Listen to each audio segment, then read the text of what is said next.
Booktalk.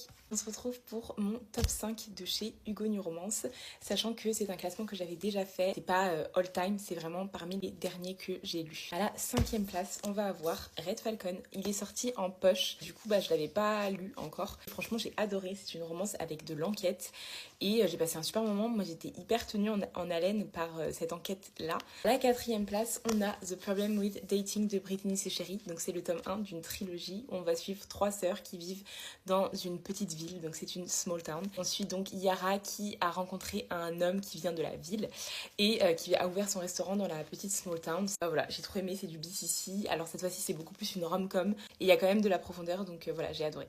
À la 3e place, on retrouve Kings of Sin, le tome 1, donc La colère de Hannah Wang. Voilà. Quoi qu'on en dise, moi j'ai adoré. Donc voilà, c'est un mariage arrangé. On en est souvent parlé, donc vous devez savoir que j'ai beaucoup aimé.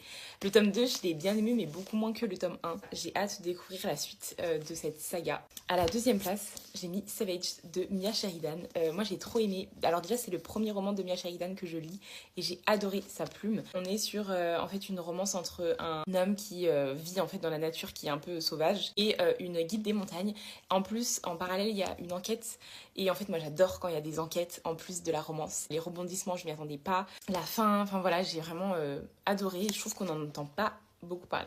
Et donc mon top 1 depuis du coup cette année là, de 2025. Hot Shot de Phoenix Blasher. Moi j'ai adoré, il m'a énormément touchée, j'ai failli pleurer 3 fois. C'est un Friends to Lovers, mais il y a également des thèmes très profonds tels que le deuil, le pardon, la famille, l'amitié. Je remarque que les romans que j'aime le plus, c'est vraiment des romans dans lesquels les protagonistes sont matures, ont genre plus de 25 ans, c'est-à-dire comme moi, et du coup je pense que je m'y reconnais plus, ça me paraît logique, mais franchement ouais, j'ai adoré.